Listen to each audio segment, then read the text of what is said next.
Como la filosofía comprende una investigación fundamental de la naturaleza de la realidad y del pensamiento humano relacionado con ella, y en vista de que la teología cristiana se ocupa de la naturaleza de Dios, la humanidad y la creación humana, puede parecer inevitable que la teología encontrara expresión en las categorías filosóficas del día. Parece que en la historia de la teología cristiana, desde Tertuliano hasta Karl Barth, siempre ha habido una línea que ha desconfiado o sospechado de cualquier vínculo positivo entre la teología cristiana y los descubrimientos de la filosofía.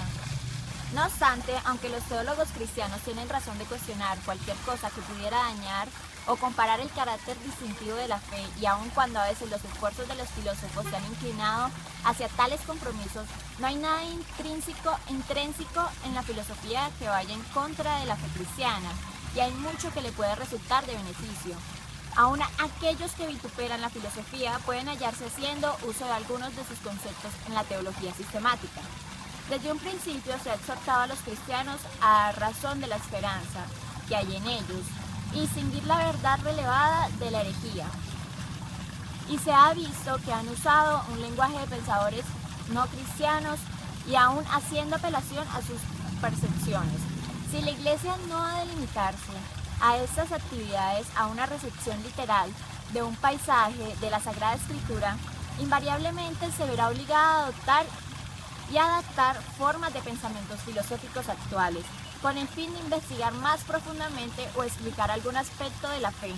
Este es el proceso de la fe que busca entendimiento en la frase enfática de Anselmo.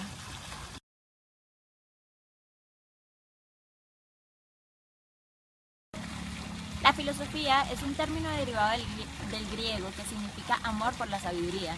Esta definición clásica convierte a la filosofía en una tensión que nunca concluye en una búsqueda sin término del verdadero conocimiento de la realidad.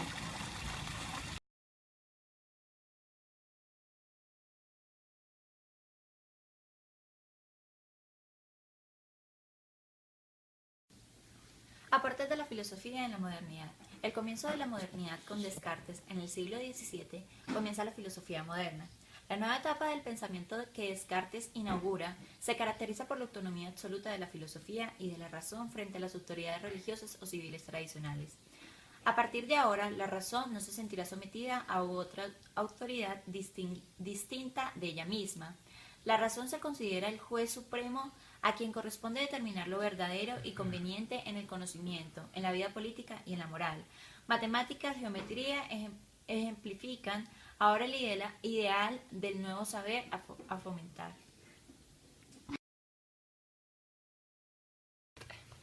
Por racionalismo se entiende la primera corriente filosófica en la modernidad, siglo XVII, inaugura por Descartes y a la que pertenece también Leibniz, Spinoza y Malebranche. Sostiene que nuestros conocimientos válidos y verdaderos sobre la realidad no proceden de los sentidos, sino de la razón, de nuestro entendimiento, dos afirmaciones fundamentales respecto al conocimiento. La primera afirmación, nuestro conocimiento acerca de la realidad puede ser construido deductivamente a partir de ciertas ideas y principios evidentes, independientes de la experiencia. Esta solo proporciona materiales necesarios pero confusos. La segunda afirmación, las ideas y principios son innatos al entendimiento. Este los posee en sí la margen de toda experiencia sensible.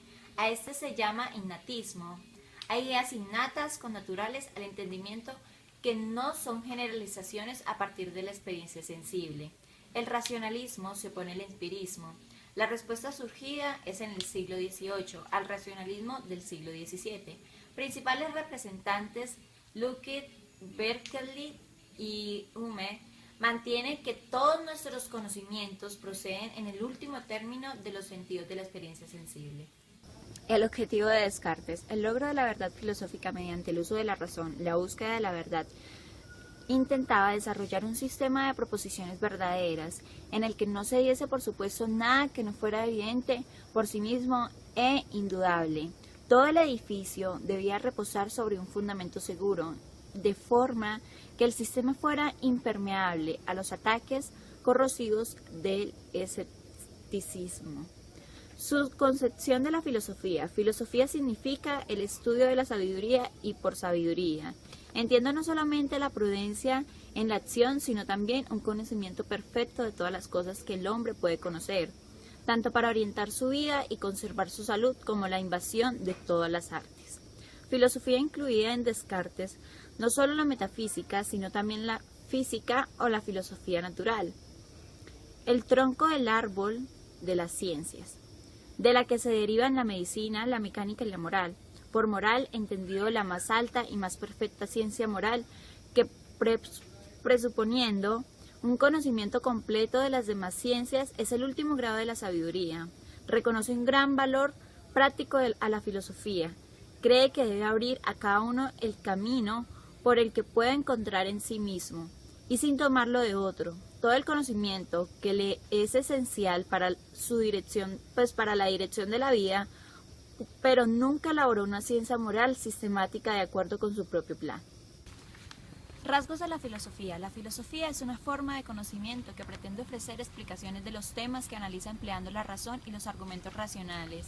Es un saber que emplea los datos y contribuciones de las ciencias, que son un conocimiento de primer grado sobre las realidades. Filosofía antigua. Durante miles de años los hombres explicaban la utilidad del mundo exclusivamente la utilidad del mundo en términos religiosos. La interpretación de la naturaleza desde el hombre y no desde dioses y sacerdotes nos dan uno de los problemas de la filosofía, como lo es el mundo, siendo tipo cosmológico. En la etapa preática, la cual es fundamentalmente filosofía de la naturaleza o del mundo, los preáticos posteriores son Anaxágoras, Demócrito, Empédocles.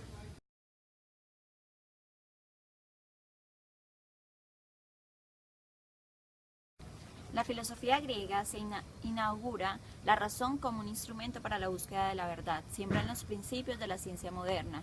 Surge como una respuesta a los mitos para dar argumento acerca de su naturaleza y el porqué de las cosas, ya que la mitología no es un pensamiento filosófico, ya que no da una afirmación racional y deductiva de sus afirmaciones.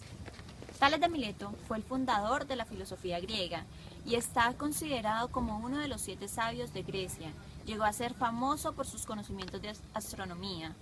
Anaximandro, filósofo matemático y astrónomo griego. Anaxímenes, filósofo griego de la naturaleza. Pitágoras, filósofo matemático griego, y sus doctrinas influyeron mucho en Platón. Heráclito, filósofo griego, quien decía que el fuego era el origen primordial de la materia y que el mundo entero se encontraba en un estado constante de cambio.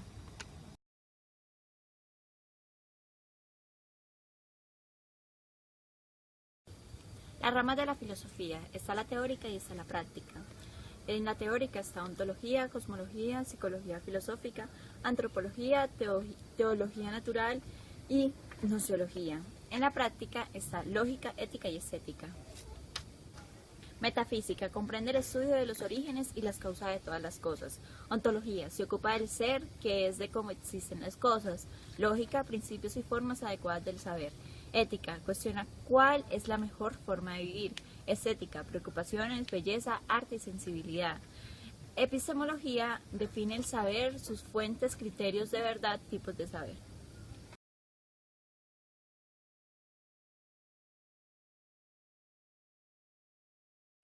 Filosofía medieval. A diferencia de lo que había ocurrido con la filosofía griega, que había centrado su reflexión en torno a la determinación del objeto, la filosofía medieval centrará su interés en Dios. La filosofía helenística había dado una orientación a practicar al saber, dirigiéndolo hacia la felicidad del hombre.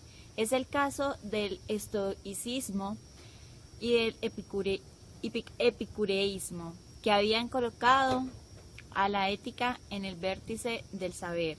A lo largo de los primeros siglos de nuestra era, la progresiva expansión del cristianismo y otras religiones mistéricas irá provocando la aparición de otros modelos de la felicidad o salvación individual, que competirán con los modelos filosóficos frente a la inicial hostilidad hacia la filosofía manifestada por algunos de los primeros padres apologistas cristianos. Sus continuadores se encontrarán en la filosofía, especialmente a partir del desarrollo del neoplatonismo de Plotino, un instrumento útil no solo para combatir otras religiones o sistemas filosóficos, sino también para comprender o intentar comprender los misterios revelados. Surge de ahí una asociación entre filosofía y cristianismo, o más en general entre filosofía y religión, que pondrá las bases de la futura filosofía medieval. Entre los cristianos, los musulmanes y los judíos, el tema fundamental de reflexión pasará a ser la divinidad, quedando subordinada a la comprensión e interpretación del mundo, del hombre, de la sociedad, etc.